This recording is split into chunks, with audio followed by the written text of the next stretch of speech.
En manchette aujourd'hui, jour de budget fédéral, le député de Berthier-Masquinongé, Yves Perron, nous parle des demandes du Bloc québécois. Bonjour à tous et bienvenue à votre bulletin d'information sur les ondes de CTRB, votre télévision locale et régionale, aujourd'hui le 7 avril. C'est donc jour de budget fédéral, ça se déroule au moment où on enregistre notre bulletin de nouvelles. Mais il y a quelques instants, nous avons pu parler avec le député de Berthier-Masquinongé, Yves Perron, et celui-ci nous a entretenu au sujet des demandes du Bloc québécois en lien avec ce budget. Donc, on écoute l'entrevue qu'il nous a accordée. Puis, ben, le gouvernement Trudeau fait toujours la sourde oreille. Fait que cet après-midi, je ne m'attends pas à voir les transferts en santé qu'on a demandé. Donc, je m'attends à ce qu'on vote contre le budget éventuellement. Parce que c'est dans nos conditions de base. Le budget, c'est quelque chose d'important. Il faut être sérieux, là. Dans le budget, on a un paquet de demandes, puis on a mis 5 conditions qui vont faire qu'on va voter contre le budget. Puis comme je vous dis, je serais bien surpris qu'on réussisse à voter pour. Mais si on vote pour, on va tout être content. Parce que vous savez que nous, on est à Ottawa pour être constructif, hein? On fait des propositions, mais en même temps, on est réaliste. Alors, les transferts en santé, l'augmentation des pensions de vieillesse à partir de 65 ans, ça n'a pas de bon sens. Des mesures pour faire face au coût de la vie et à l'inflation. Hein? Juste indexer les prestations que le gouvernement fédéral donne, juste peut-être augmenter la fréquence des paiements. Les gens à faible revenu qui reçoivent un chèque aux 3 mois, s'ils le reçoivent à tous les mois, ça ne coûte rien au gouvernement, ça. C'est des affaires simples à faire. Il y a des petites choses comme ça. Les finances vertes, qu'on arrête de financer le pétrole. Vous avez vu l'annonce d'hier. Oui, je voulais en venir à Tu sais, des fois, tu te dis, ah oui, je vais faire de la politique, je vais changer le monde, mais je vais vous avouer bien franchement, Mme Yvon, que hier font partie des journées qu'on se demande ce qu'on fait là. Parce que la veille, on nous propose un plan environnemental pour atteindre des réductions de cibles avec des petits montants, des 300 millions pour l'agriculture au Canada au complet. Tu sais, c'est comme si je vous donnais 5 cents et je vous dirais, ça va vous aider à faire votre épicerie dans la prochaine année, tu sais, en proportion. Là. Tu sais, c'est des beaux discours. Puis là, le lendemain, on annonce 100 milliards de barils de pétrole. Ça n'a pas de fichu bon sens. Fait que écoutez, on a beaucoup de travail. On a beaucoup de travail à faire. Fait que c'est ça, il y avait des mesures environnementales et aussi régler les questions autochtones. Ils n'ont pas d'eau potable. C'est des provinces des promesses qui datent depuis 2015. Puis là, quand des fois, j'entends des gens me dire, oui, mais là, les Autochtones, nous autres aussi, on a des besoins. Oui, mais réalisez-vous qui n'ont pas d'eau potable dans leur réserve. Là, j'ai des mots qui me viennent en tête que je ne peux pas dire en ondes. Tu sais, ça n'a pas de bon sens. On va mettre des Faut... bip. Ouais, c'est ça, c'est ça. Puis évidemment, bon, on avait des demandes, entre autres en agriculture, tu sais, les compensations pour les accords de libre-échange. Le gouvernement fédéral les sacrifie tout le temps, nos productions sous gestion de l'offre. Puis on a l'impression qu'on les fait niaiser 2, 3, 4, 5 ans en leur disant, ben oui, on va vous compenser, ben oui, on va vous compenser, puis l'argent ne vient pas. On dirait qu'on aime, au fédéral, maintenir les gens sous une espèce de forme de dépendance malsaine. Je ne sais pas si c'est comme un trip de pouvoir ou c'est pour garder les gens polis. Je trouve ça vraiment malsain. Puis je ne comprends pas qu'on accepte au Québec d'avoir des politiciens qui nous font des promesses pendant 3 élections de suite, puis qu'on les croit encore. Ça n'a pas de fichu bon sens. Le train à grande fréquence là, qui passerait par Trois-Rivières, entre Québec et Montréal, là, ça fait 3 élections qu'on fait là-dessus. Là, ils ont annoncé récemment des petits montants ridicules. Écoutez, des fois, le politicien il devient cynique.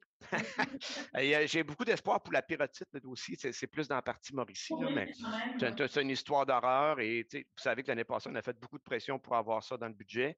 Cette année, on a reformulé les mêmes demandes. Moi, j'ai beaucoup d'espoir d'avoir quelque chose, je l'espère. Sinon, on va être évidemment extrêmement déçus parce que ça va faire souffrir les gens pendant 15-20 ans. Ça n'a pas d'allure. Fait que, on a beaucoup d'attentes. Ça va être une, une grosse journée.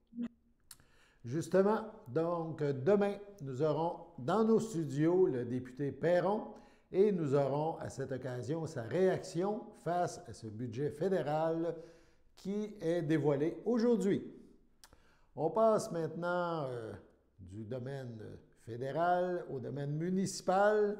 La ville de Berthierville a décidé de relancer le gouvernement du Québec en ce qui a trait à la réfection du pont qui surplombe la rivière Chaloupe. Vous savez, ce pont situé à côté de l'usine de filtration de Berthierville.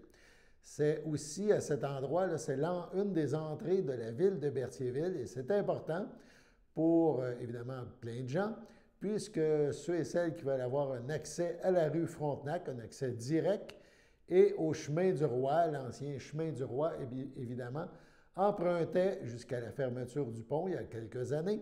Donc, ce pont, pour atteindre cette rue Frontenac, cette rue historique de Berthierville, on écoute un extrait de la séance du conseil municipal à ce sujet.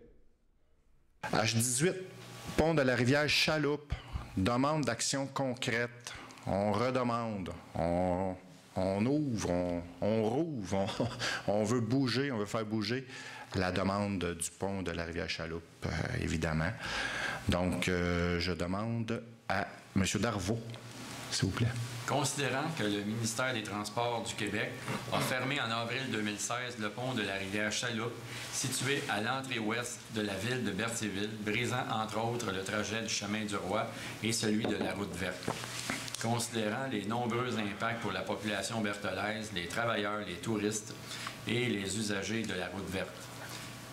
Considérant que la fermeture de ce pont oblige une déviation de la circulation par la rue du docteur Olivier-Marie Gendron, artère en grande partie résidentielle et institutionnelle, dont la configuration n'est pas conçue pour un volume important de circulation et pour le transport lourd.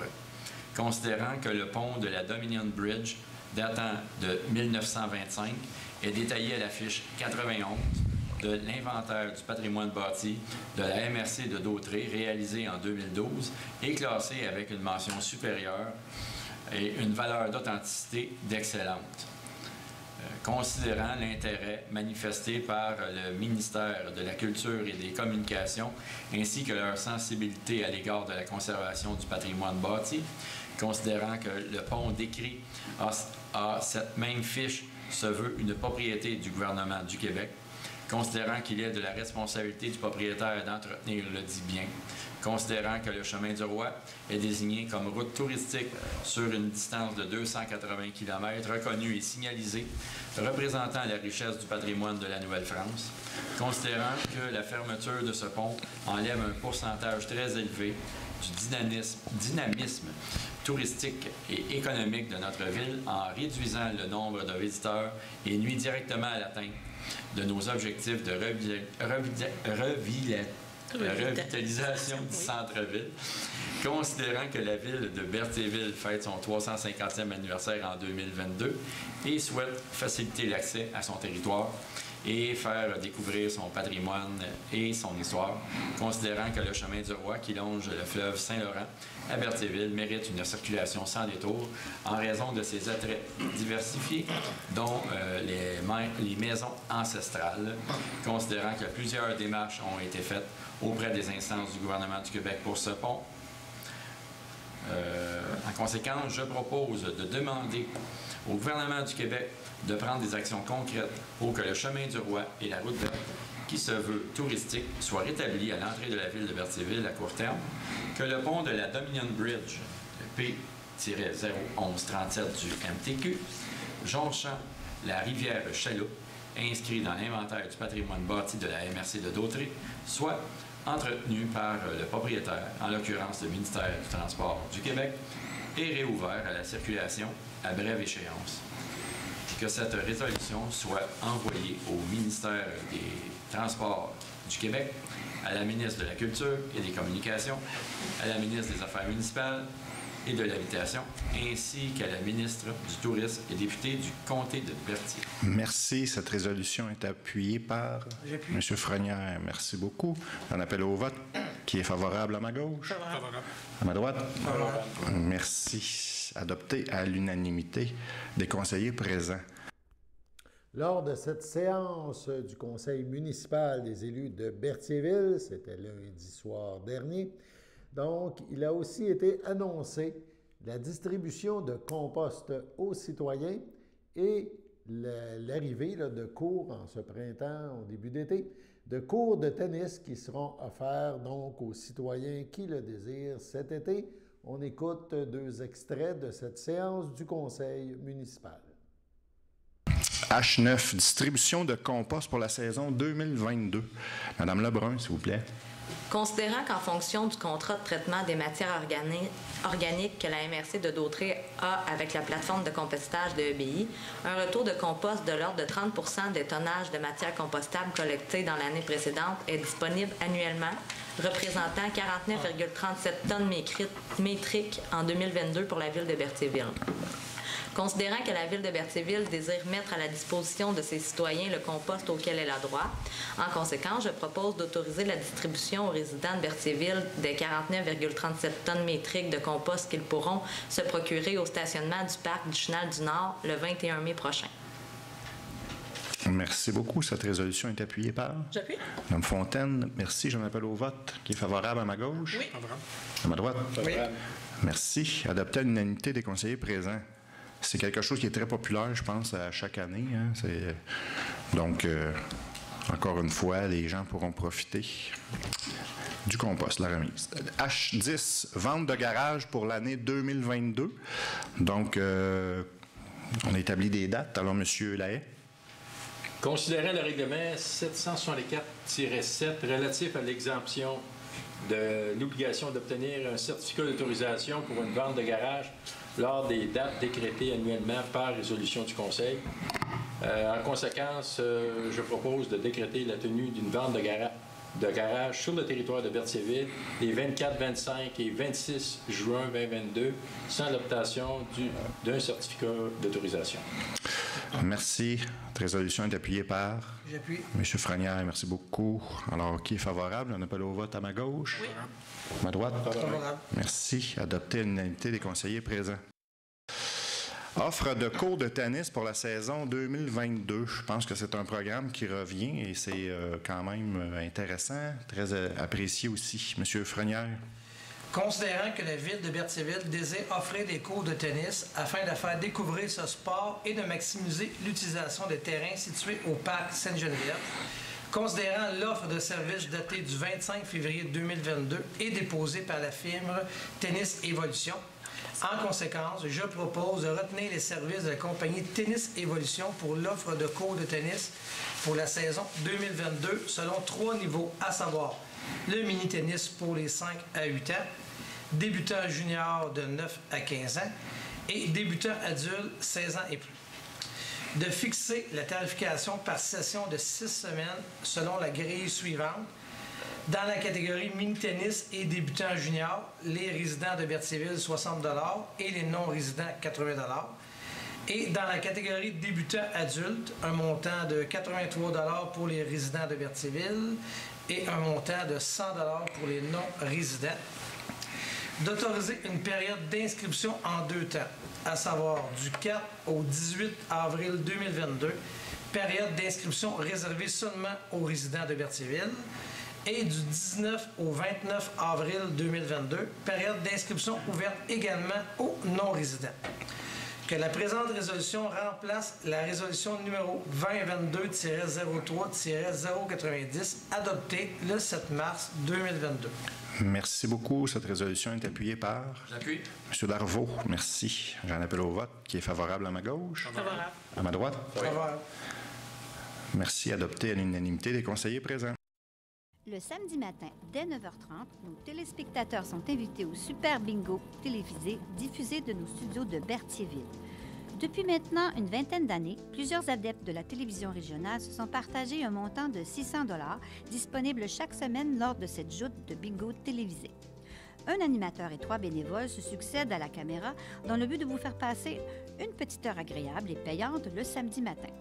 On peut se procurer les cartes de jeu chez les dépositaires autorisés participants, c'est-à-dire à Berthierville, le dépanneur Formule 1 rue Gilles Villeneuve, le marché IGA Extra sur la rue Gabriel-Brissette, le marché Métro rue Notre-Dame, la pharmacie Proxime rue Frontenac, le garage Pétroté sur la rue Gilles Villeneuve et à Saint-Ignace de Loyola, le marché Aldo rang Saint-Michel, le dépanneur Le Magasin Esso sur le chemin de la Traverse. C'est un rendez-vous tous les samedis matins à 9h30 sur les ondes de CTRB, votre télévision régionale et communautaire.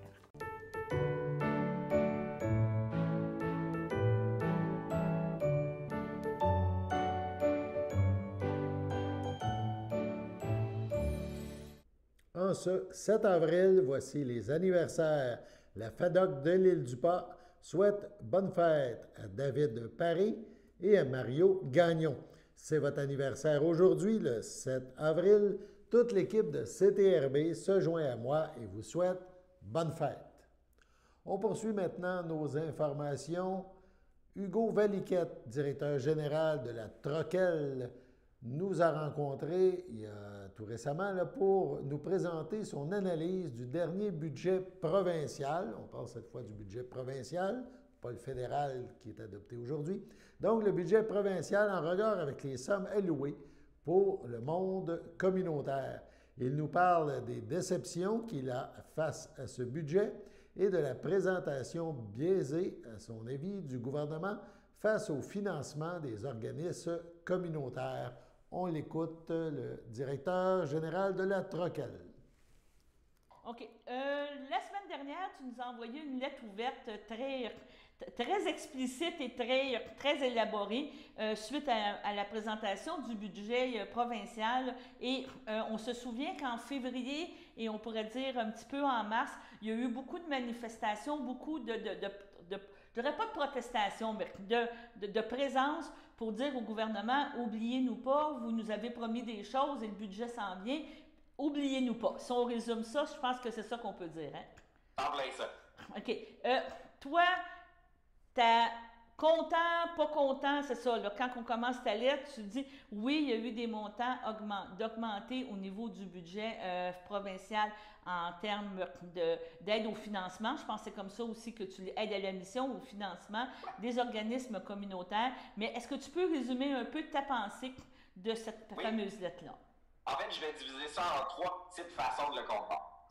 Au niveau du budget, la mauvaise nouvelle, c'est qu'il y a 3000 organismes au Québec qui sont financés en santé et services sociaux et on ne comprend pas pourquoi le ministre Lionel Carman a décidé d'investir juste 37 millions pour ces 3000 organismes-là.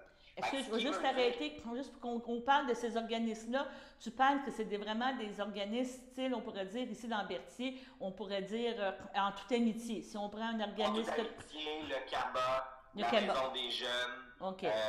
C'est les organismes vraiment qui sont en soutien à la personne. OK, Puis j'ai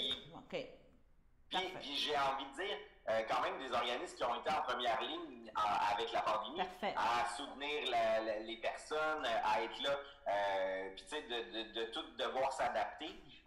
C'est vraiment incompréhensible ce montant-là. Ça fait une moyenne de 12 000 $ par organisme communautaire. Fait que ça, là, c'est vraiment la mauvaise nouvelle. On ne comprend pas.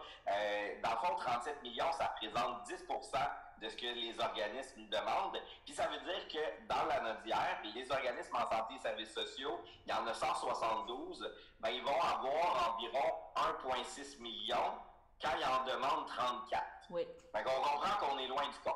Fait que ça, c'est la mauvaise nouvelle. On ne comprend pas. Puis j'ai vraiment, moi, besoin, comme directeur de la Troquelle, de me faire expliquer c'est quoi la décision en arrière de ça.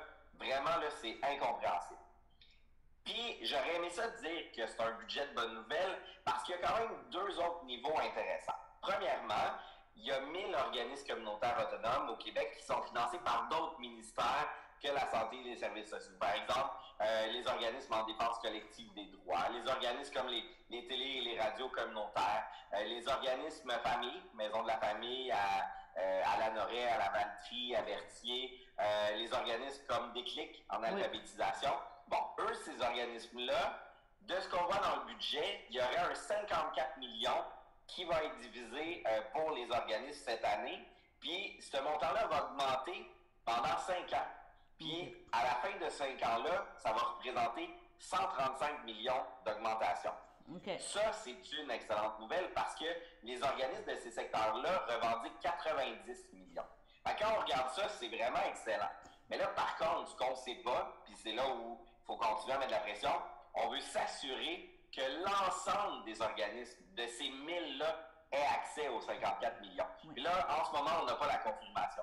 Fait que là, c'est pour ça que j'aimerais ça dire que c'est une excellente nouvelle, mais en même temps, ça a l'air beau, mais on n'a pas la répartition entre les ministères. Fait que ça, c'est le point d'interrogation.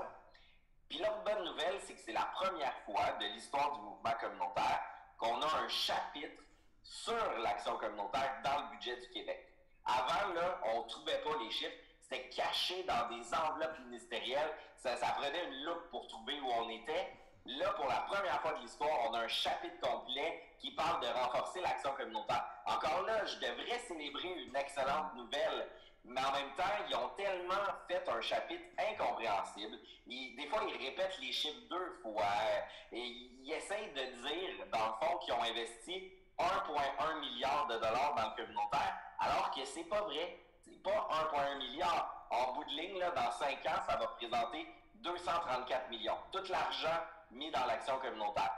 Fait que c'est un peu frustrant après ça parce que là, la population se dit « Wow, le gouvernement a investi 1,1 milliard pour les organismes communautaires, alors que c'est pas vrai. » Puis là, tu vas me dire « Mais comment un gouvernement peut mentir sur des chiffres? » Comment ça se peut? Ben, c'est comme si, Daniel, mettons, je dis n'importe quoi, tu gagnes 40 000 par année dans ton travail, puis moi, je te dis au bout de 5 ans, « Puis Daniel, ton 200 000, t'es-tu contente? » Oui, je comprends. C'est ça, 200 000. Pas gagné 200 000, j'ai gagné 40 000 par année. Oui, je comprends. Mais non, ça ne se fait pas de dire les chiffres de même. Fait que là, c'est tout ça. Fait que c'est pour ça qu'on n'est pas capable de dire que c'est une bonne nouvelle, le budget, même s'il y a des bonnes mesures, mais il reste encore bien gros de flou par rapport à ça. Okay. Donc, ce que je comprends, c'est qu'ils ont fait de la comptabilité créative, puis c'était comme un pitch de communication en disant « Là, chez nous, là, on a fait notre job, on reviendra après. » Mais est-ce qu'on croit que monsieur, quand tu parles de M. Caïman, donc, autrement dit, son pouvoir ou son vouloir ne semble pas suivre les babines? Là. Comment je pourrais dire ça? Exactement.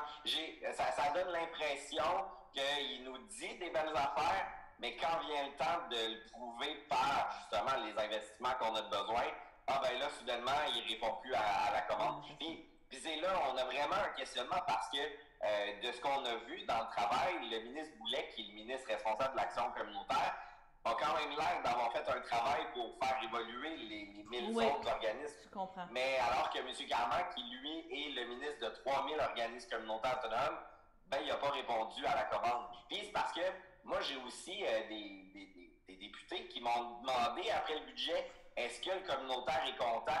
Puis là, ben, les députés sont super déçus de voir la réaction de la Troquelle parce qu'ils se disent, voyons, on n'a jamais fait un aussi gros investissement, puis ils sont pas contents, mais en bout de ligne, ce que j'ai expliqué, c'est, ben, les organismes, ils vont continuer à aller vous voir comme députés pour dire qu'il manque de financement. Puis là, les députés vont dire, mais pourtant, on a investi 1 milliard. Ben non. Vous n'avez pas investi 1 milliard. T'sais. C'est ça, cette année, le montant représente 117 millions pour le communautaire. On en revendique 460. Puis on en revendique 460 parce que ça fait 20 ans qu'on est sous-financé. C'est pas. Puis ça fait 20 ans qu'on n'investit pas. Effectivement, 117 millions, c'est déjà mieux que zéro. Mais encore là, il faut une forme d'équité pour que l'ensemble des organismes communautaires aient accès à un rehaussement significatif. Demain, dans la prochaine édition de notre bulletin d'information, M. Valiquette nous présentera des étapes à venir pour s'assurer que les organismes communautaires obtiennent leur juste part de financement, donc à suivre. Sur ce, allons à la pause.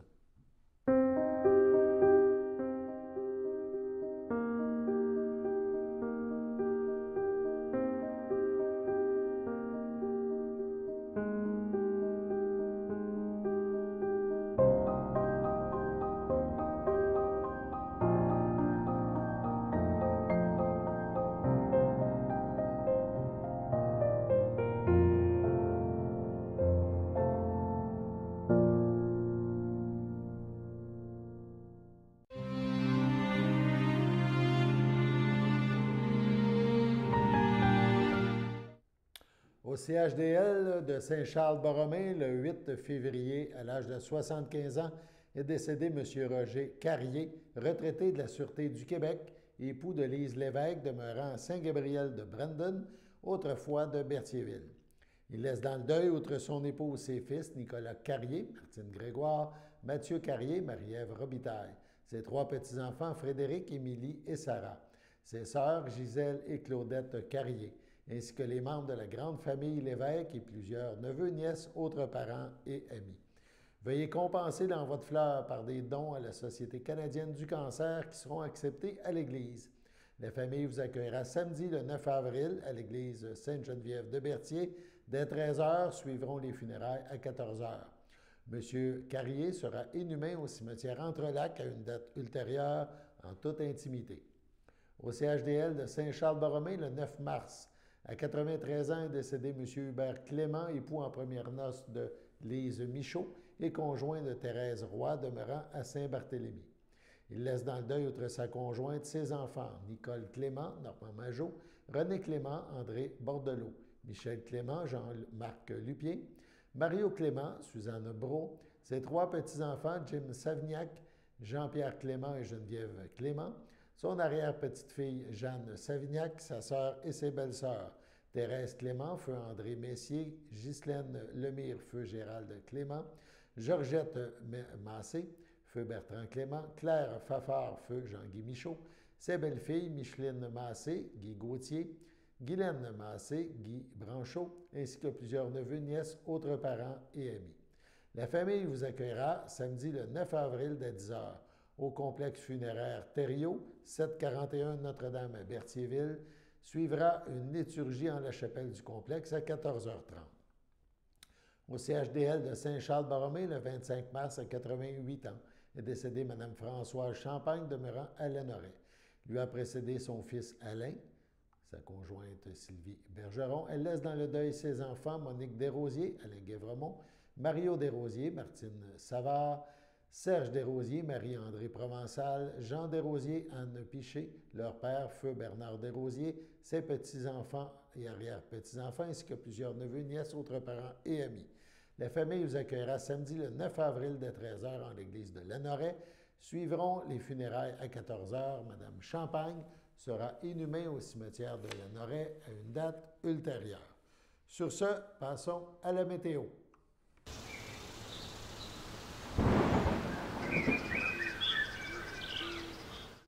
Donc, journée de grisaille et ça va se poursuivre demain.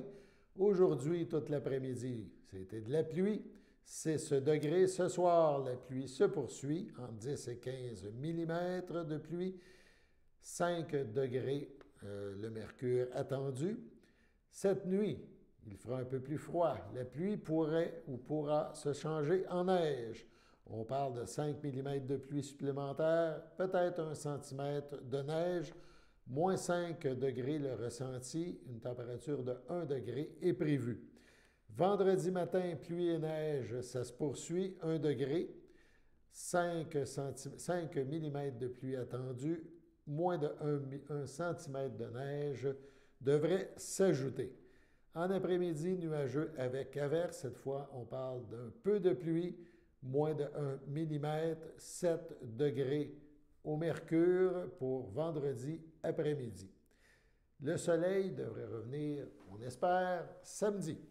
Voilà, c'était votre bulletin d'information sur les ondes de CTRB, votre télévision locale et régionale, en ce 7 avril. Au nom de toute l'équipe de CTRB, on vous souhaite une bonne fin de journée à notre antenne. Merci et à demain.